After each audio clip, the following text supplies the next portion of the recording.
Hi, today we are going to learn about diversity.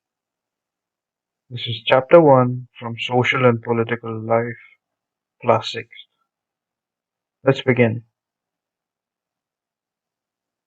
So, this chapter basically talks about diversity in our country.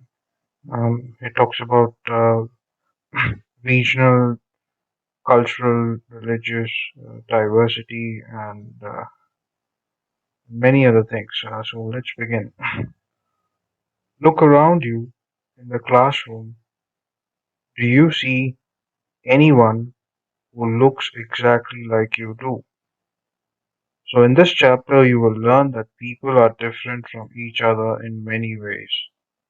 Not only do they look different, but they might also belong to different regional, cultural, or religious backgrounds. These differences enrich our lives in many ways and also make them more fun. So, it says that people are very different from each other. They not only look different, but they belong to various backgrounds, religious, cultural, and regional backgrounds. And it says that these differences make our lives better and more fun. All these different people who come from all kinds of backgrounds and belong to all kinds of religions and cultures help to make India so interesting and so diverse. So all these people, different people that are around you who come from various backgrounds and belong to all kinds of religions, they help make our country interesting and very diverse. So what does diversity add to our lives? How did India become like this? Are all kinds of differences a part of diversity? Can diversity also be a part of unity? So let's read this chapter to find out the answers for these questions. So it'll be helpful if you have your textbook in front of you while we are reading.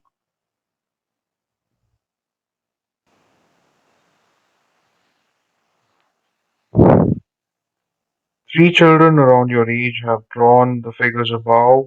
Use the empty box to draw your human figure. Is your drawing similar to any of the others? So in this box that you see over here, uh, draw draw a figure of yours and just compare if it matches with any of these images above you. So it says that the chances are that your drawing is quite different from the other three, which you can see are quite different from each other. So the drawings that you see here, they are very different. They are not similar. This is because each one of us has a unique drawing style. So every individual has a unique drawing style. So no two drawings can be, absolutely similar. We not only don't look exactly like each other, but also differ in terms of the language we speak, our cultural backgrounds, the religious rituals we observe, and of course the way we draw. So we are not only different in our cultural backgrounds, the religious rituals that we do at home and we observe, and of course the way we draw. So there is so much diversity in everything that we do, be it drawing, be it religion, be it the cultural background. So moving on. So here, fill out the following information about yourself. When I go out, I like wearing jeans and a shirt. At home, I speak in Telugu. My favorite sport is football. I like reading books about wildlife. So you can just fill out here what you like to do. Now ask your teacher to help you check how many of you have similar answers. Is there is there anyone whose list matches yours exactly? Probably not. Yes, because everybody will have their own choices and their own likes. So the answers may not be the same, but many of you may have similar answers. There is also a possibility that You may have similar answers to, for example, the friend sitting next to you may also like what you like. How many like reading the same kinds of books? How many different languages are spoken by the students in your class? You can ask your teacher these questions. Uh, by now, you must have recognized the many ways in which you're quite like some of your classmates and other ways in which you are different from them. So, for example, the friend sitting next to you, you may like football, and the friend sitting next to you likes football, and you like to eat dal, and your other friend may like some other curry. So, you may be similar, but you also may be different in other things. So, so moving on, making friends. Do you think it would easy for you to make friends with someone who was very different from you? So let's read this following story and think about this. Okay, this is going to be interesting. I had meant it as a joke made up for a small ragged boy who sold newspapers at the Janpath crossing at the busy intersection. Every time I cycled past, he would run after me holding out the English paper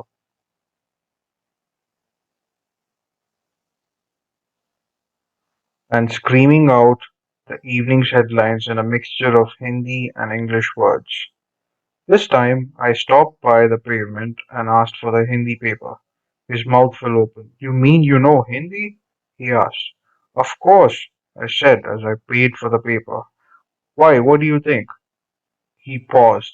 But you look so Angrez, he said. You mean you can even read Hindi? Of course I can, I said this time a little impatiently. I can speak, read,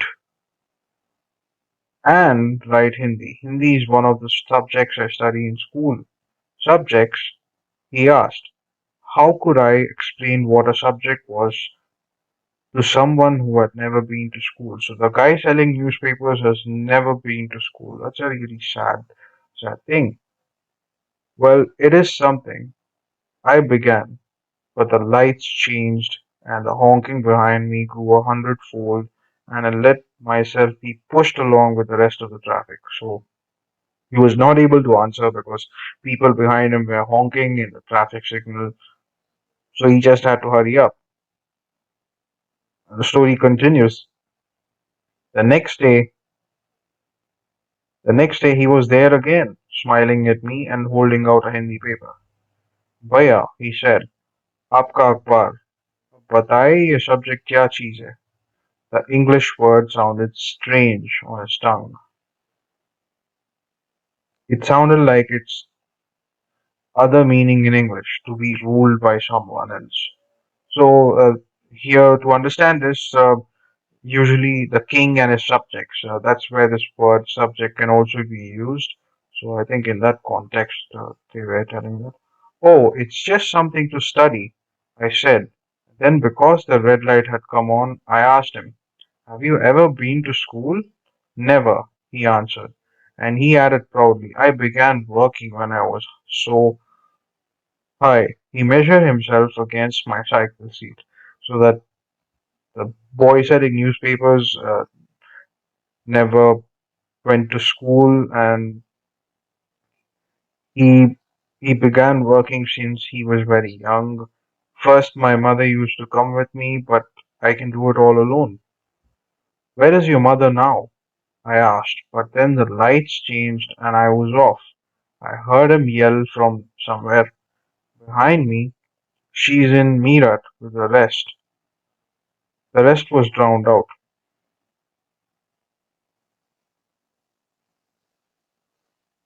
My name is Samir, he said the next day, and very shyly he asked, what's yours? It was incredible. My bicycle wobbled. My name is Samir, too, I said. What? His eyes lit up. Yes, I grinned at him.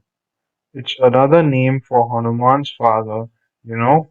So now you are Samir Ek and I am Samir Do, he said triumphantly.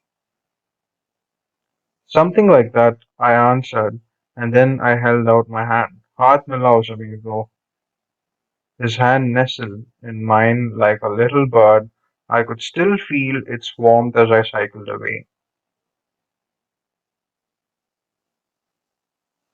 The next day he did not have his usual smile for me. "There is trouble in Meerut," he said. "Many people are being killed there in the riots." I looked at the headlines. "Communal riots." It blazed. "But Samir," I began. "I am a Muslim, Samir," he said in an answer, "and all my people are in Meerut." His eyes filled with tears, and when I touched his shoulder, he would not look up.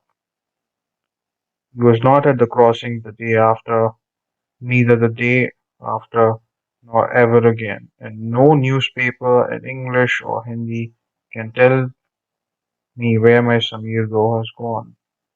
That's really sad. So communal riots are usually um, they are like fightings between two groups from different religious backgrounds, and Samir Do's family lives in Meerut, so the communal riots are taking place over there. And he was filled with tears, and he was very sad that this was happening. And Samir Ek was feeling for his friend, and he can say, he's asking, "Can you tell me where my Samir Do has gone?"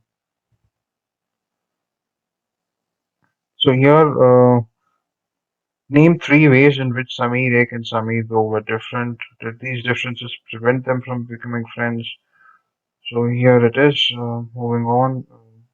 So the questions for these here it's below. While Samir Ek is more familiar with English, Samir Do speaks Hindi. So Samir Do is the guy who sells newspapers. Samir Ek is the guy on the bicycle. Although they both are more at home in different languages, they still communicated with each other. So though they speak, you know, Samir Ek speaks English, Samir Do speaks Hindi, they still communicated with each other. They made the effort to do so because this was what was more important to them. So it didn't matter if Samir though didn't know English, but still they made an effort to become friends and they did very well. Samir Ek and Samir though also come from different religious and cultural backgrounds. While Samir Ek is a Hindu, Samir though is a Muslim. Different religious and cultural backgrounds such as these are an aspect of diversity. So absolutely. So Samir Ek is a Hindu and Samir Do is a Muslim. Um, so they come from different religious and cultural backgrounds, and this forms an important aspect of diversity in our country. People from various religions, we have to respect every religion, and so you can just make a list of the festivals that might have been celebrated. Samir Ek may be celebrating Holi, Dashera, uh, Pongal, Samir Do might be celebrating Ramzan uh, and Moharram and Bakrid. So these are Muslim festivals. And so, can you think of a situation in which you made friends with someone who was very different from you? So you can write a story about that in your book. Moving on, in addition to their diverse religious and cultural backgrounds, there are other ways in which Samir Ek and Samir Do are different from each other. For example, while Samir Ek goes to school, Samir Do sells newspapers. That's not really good because everybody should have the opportunity to go to school. Samir Ek goes to school, and unfortunately, Samir Do sells newspapers. So why do you think Samir Do did not attend school? Do you think it would have been easy for him to attend school if he wanted to? In your opinion, is it fair situation that some children get to go to school and others don't? Well, like I said earlier, it's very unfair and unfortunate that Samir, though, is not being able to go to school. And I think it's not fair. Every child should have the opportunity to attend school. Samir, though, here unfortunately did not have the opportunity to attend school. Perhaps You've noticed that there are several people in the area where you live who are poor and who don't have enough to eat or wear, and sometimes not even a place to live. This is a reality in our country. It's very sad. You may see kids, some kids, children around your area who don't go to school, who don't have a place to live, who don't eat good food, don't wear good clothes. This difference is not the same as the one we have seen earlier. Here we are talking not of difference but of inequality. So these are the key words over here: difference and inequality. Inequality comes about when a person does not have the resources and opportunities that are available to other persons. So in the case of Sameer Ek and Sameer Bro, Sameer Ek goes to school and Sameer Bro does not. So Sameer Ek has the opportunity to go to school. And Sameer Bro does not have the opportunity and he does not have the resources. So basically he does not have money, does not have a proper house. So this is what inequality is about. That's the definition of inequality. So the caste system in our country is another example of inequality. According to this system, society was divided into different groups depending upon the work people did, and they were supposed to remain in those groups. So if your parents were potters, you could only become a potter, nothing else. So so if any child's parents are potters, so the child also should be a potter, is what the caste system tells. Uh, this system was irreversible, so was considered irreversible. It means it cannot be reversed. It is what it is. It cannot be changed. And because you were not supposed to change your profession, it was it was not considered necessary for you to know anything more than what you are needed in your profession. So if a potter wants to learn something else, if he wanted to be a blacksmith or an electrician or a plumber, he was not allowed to do that. He was only allowed to be a potter, nothing else. So this created a situation of inequality. Absolutely, it would, because people who would get a chance to go to school, they went to school, they got educated, and they improved their lives, their livelihoods. Whereas a potter, he had to do that. There's no further scope of gaining more knowledge or a better livelihood. So, so you will read more about this and other inequalities in the following chapter. So this is just the beginning of this is the first chapter, so they just gave a brief about inequalities. In the future chapters, you will learn more about this. So, what does diversity add to our lives? Just like Sameer Ek and Sameer Do became friends, you might have friends who are very different from you. You have probably eaten different kinds of foods in their homes, celebrated different festivals with them, tried out the clothes they wear, and learned some of their languages as well. Yeah, well, I did that when I was young. I used to go to my Christian friends, go to my Muslim friends, and we we celebrated festivals together.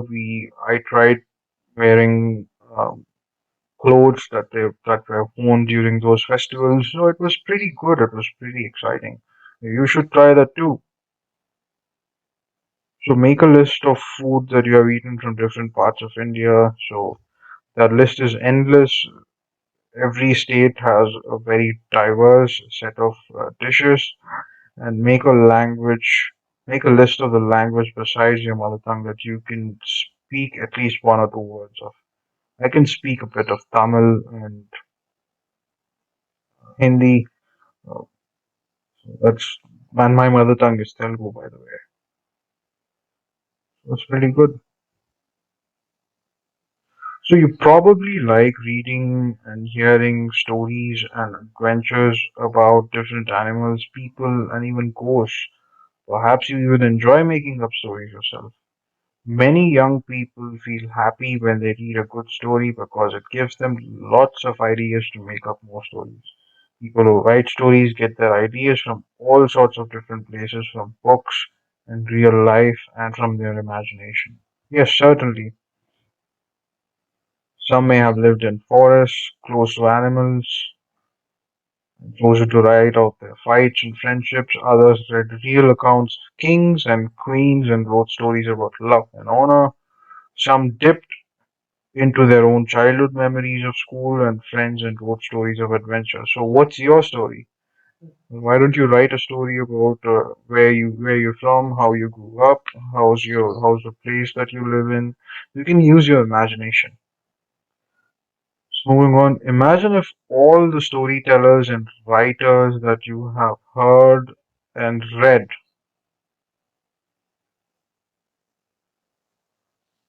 so far were forced to live in a place where all people wore the same two colors, red and white, ate the same food, took care of the same two animals, the deer and the cat, and to entertain themselves played snakes. What kind of stories do you think they would write?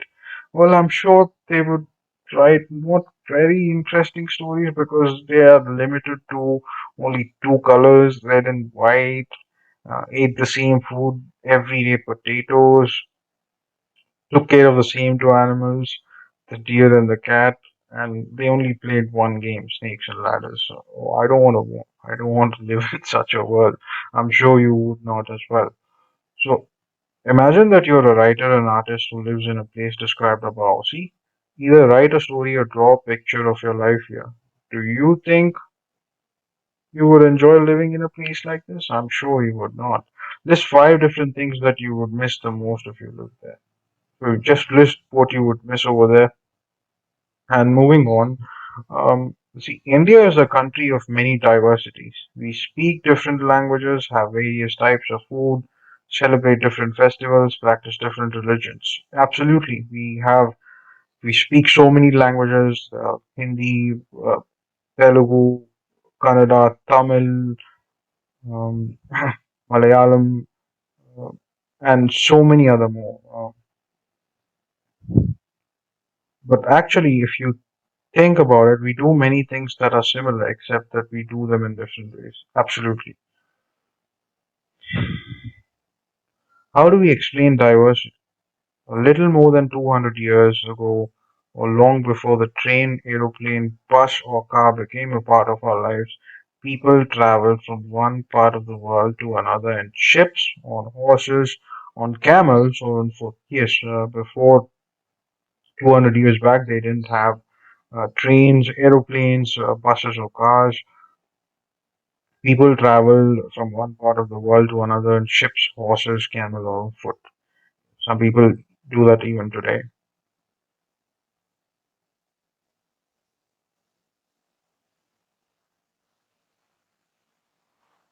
Often they went in search of a new land or new places to settle in or for people to trade with. And because it took so long to travel, once they got to a place, people stayed there often for a long time. Many others left their homes because there were families and drought, and they could not get enough to eat. Some went in search for work, while others left because there was a war. Sometimes, as they began to make their homes in new places, people began to change a little, and at other times they managed to do things in the old ways, so their languages, food, music, religions became a mix of the old and new. And out of this intermixing of cultures came something new and different. So when you travel to different places and you settle over there, um, so you're bringing a new culture to the place where you're traveling to, and uh, a mix happens of the old and the new. And out of this, there's intermixing of cultures. This is pretty important. Intermixing of cultures. The history of many places shows us how many different cultural influences have helped to shape life and culture there. Thus, regions became very diverse because of their unique histories.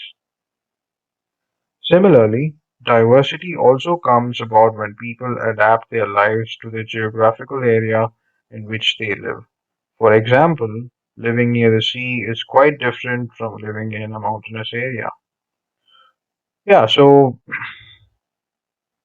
absolutely. So in if you're living in a mountainous area, you'll be obviously at a in a cold place, whereas near the sea or near the coastal areas in our country, it is warm. The climate is warm, and there are many other differences which you will learn further.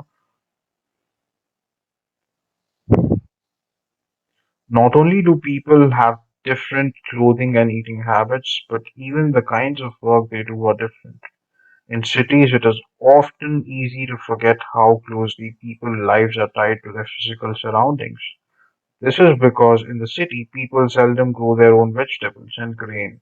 Yeah, in cities, obviously, we don't grow greens and vegetables. They have to come from the place where agricultural activities are happening, where there are farms and where there are fields. Instead, they depend on the market to buy all the food and other goods they need. Yeah, we go to the supermarket, we go to the local kirana shop, the general stores to buy the grocery or the food we need. Let us try to understand what we mean when we say that historical and geographical factors influence the diversity of a region. We can do this by reading about life in two different parts of the country, Kerala and Ladakh. So you can take an atlas and locate Kerala and Ladakh. Kerala is in the southern part of the country, and Ladakh is in Jammu and Kashmir, which is in the northern part of the country. Can you list three ways in which the different geographical location of these two regions would influence the following? The food people eat, the clothes they wear, the work they do. So you can try and fill that out. Yes. So this is the dry, barren landscape of the mountainous desert of Ladakh. It's a very dry place. It's a beautiful place though. Ladakh is a desert in the mountains in the east of Jammu and Kashmir. Very little agriculture is possible here since the region does not receive any rain and is covered in snow for a large part of the year. So, agriculture is not possible over there because the region does not receive rain and is covered in snow for a large part of the year. So, when it rains and it snows, it's not favorable to grow crops over there. There are very few trees that can grow in the region. For drinking water, people depend on the melting snow during the summer months. So they melt the snow to get drinking water. That must be really hard for the people who live there, but I'm sure they got used to the conditions over there. They adapt. People here keep sheep and goats. The goats in this region are special because they produce pashmina wool. This wool is prized and pashmina shawls cost a lot of money. Yeah, pashmina shawls, they are very beautiful and they are very expensive because they are made from the wool taken from sheep. The people in Ladakh carefully collect the wool for coats and sell this to traders from Kashmir. Pashmina shawls are chiefly woven in Kashmir. So they are made in Kashmir. Wool is prized. The people in Kashmir eat milk. I'm sorry, the people in Ladakh eat milk and products like cheese and butter. Each family owns some goats, cows, and zos, yaks. Being a desert did not mean that Ladakh did not attract its share of traders. It was considered a trade route as it had many passes through which caravans traveled to what is today called Tibet. So it's interesting over here that Ladakh is a trade route. Uh, so it was a trade route. People used to travel through this to Tibet. These caravans carried textiles and spices, raw silk, and carpets. So this was used like a trade route and various items like textiles. Textiles are basically clothing, material for clothing, spices, raw silk, and carpets. They were carried along this route. So Buddhism reached Tibet via Ladakh. Ladakh is also called Little Tibet. Islam was introduced in this region more than 400 years ago, and there is a significant Muslim population here. Ladakh has a very rich oral tradition of songs and poems. Local versions of the Tibetan national epic, the Kesar Saga, are performed and sung by both Muslims and Buddhists. See, there's diversity, so they have different religions over here, Muslims and Buddhists, and they sing the Kesar Saga, Muslims and Buddhists. So that's really nice to hear that they come together and sing the song. Let's talk about Kerala now. This will be interesting. Kerala is a state in the southwest corner of India. It is surrounded by the sea on one side and hills on the other. A number of spices like pepper, cloves, and cardamoms are grown on the hills. It is spices that made this region an attractive place for traders. So, because they were growing pepper, cloves, and cardamoms, this region became an attraction for traders because they were growing these are very expensive spices, pepper, cloves, and cardamoms. And they used for various purposes. For they used in food, they used as in medicinal formulations and many other things. So the Jewish and Arab traders were the first to come here. The apostle of Christ, Saint Thomas, is believed to have come here nearly 2,000 years ago, and he is credited with bringing Christianity. So this is how Christianity started in India 2,000 years ago. That's a pretty long time. And the apostle of Christ, Saint Thomas, is the person who brought Christianity into India. So many Arab traders also came and settled down here. Ibn Battuta, who traveled here a little less than 700 years ago, wrote a travelogue in which he describes the lives of Muslims and says that they were a highly respected community. Portuguese discovered the sea route to India from Europe when Vasco da Gama landed with his ship here. Because of all these various historical influences, people in Kerala practice different religions such as Judaism, Islam, Christianity, Hinduism, and Buddhism. So you can see in Kerala there is a lot of religious diversity, so many religions. It's because there's been a lot of movement in terms of trade, in terms of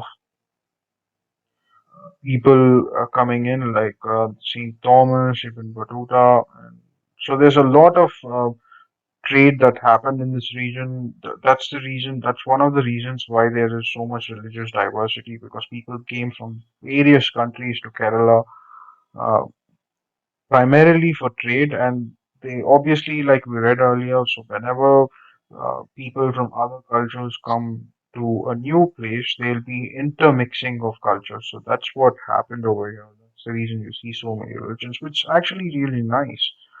The fishing nets used here look exactly like the Chinese fishing nets and are called Chinawala. Even the utensil used for frying is called the China chatti, and it is believed that the word Chin could have come from China. The fertile land and climate are suited to growing rice, and majority of people here eat rice, fish, and vegetables. Yeah, so the land here is very fertile, unlike in Ladakh. Ladakh, as we have seen earlier, is very dry and barren because there is no rainfall and there's snow for most part of the year. But unlike Ladakh here in Kerala, the land is fertile and the climate is suitable to growing rice. And the majority of people here eat rice, fish, and vegetables. So this is the boat race. It's held during the Onam festival. It's a very important festival. I think this boat race is broadcasted on TV. You should take a look. It's really good. While Kerala and Ladakh are quite different in terms of their geographical features, the history of both regions has seen similar cultural influences. Both regions were influenced by Chinese and Arab traders. It was the geography of Kerala which allowed for the cultivation of spices and the special geographical location of Ladakh and its wool that drew traders to these regions. So it's important to note here that in Kerala, because of its geographical location, cultivation of spices is possible. In Ladakh, you cannot grow spices because of the geography there. But in Ladakh, you get wool um, from the Pashmina wool, and that's not possible in Kerala. So you see, diversity is that's how diversity is. They are geographically diverse, so only certain things are possible in these areas. Thus, history and geography are often tied in a cultural life of a region. Yes, I hope you agree with that. The influence of diverse cultures is not merely a thing of the past. Our present lives are all about moving from place to place for work, and with each move, our cultural traditions and way of life slowly become part of the new place we are in. So if you're moving from, for example, let's say from New Delhi to Bangalore or Hyderabad or Chennai or to some other city, and you also take your cultural traditions along with you to the new place, um, and you try to become a part of the new place. So similarly, in our neighborhoods, we live close to people from several communities. Our daily lives are about the ways in which we do things and hear stories about each other's lives, customs, and traditions. Absolutely, we share. So when you go to a new city, so the people who are already living there, they'll be curious to know where you're from, what are your cultures, what's your culture, your traditions. So it will be interesting to share your experiences with them. So unity in diversity, very important phrase. Uh, India's diversity has always been recognized as a source of its strength. When the British ruled India, women and men from different cultural, religious, and regional backgrounds came together to oppose them. India's freedom movement had thousands of people of different backgrounds in it. They worked together to decide joint actions. They went to jail together and they found different ways to oppose the British. So they all came from various backgrounds and they all found a common cause to oppose the British. They also went to jail together and they found various ways.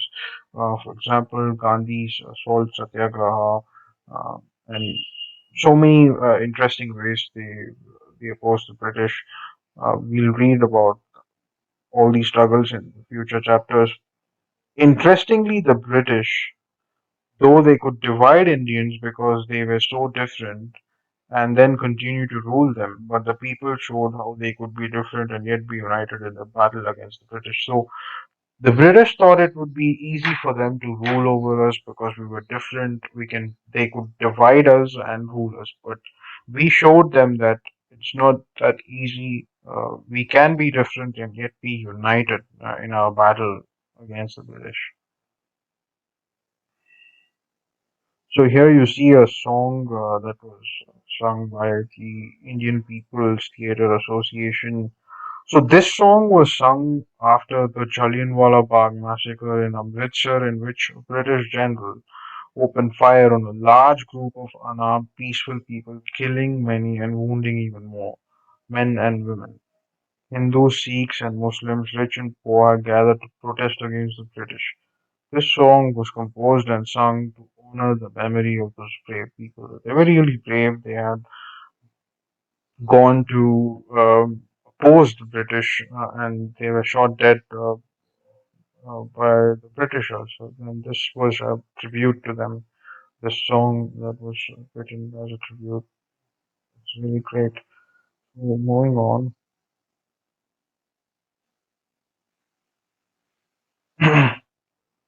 So songs and symbols that emerged during the freedom struggle serve as a constant reminder of a country's rich tradition of respect for diversity.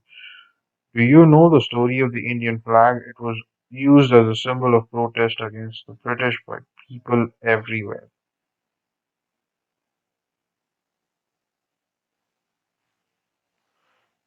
In his book, The Discovery of India, Jawaharlal Nehru says that Indian unity is not something imposed from the outside, but rather it was something deeper. and within its fold, the widest tolerance of belief and custom was practiced, and every variety acknowledged and even encouraged.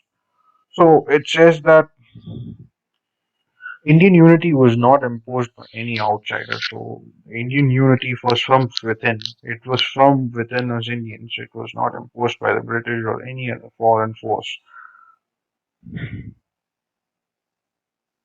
So it was Nehru actually who coined the phrase unity in diversity to describe the country.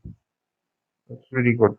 And India's national anthem, composed by Rabindranath Tagore, is another expression of the unity of India. So you can, in the beginning of the text, you see actually, so you see there's so much diversity here in our national language. You say Punjab, Sindhu, Gujarat, Maratha, Dravida, Utkala, Banga. So it's actually there. So you can see the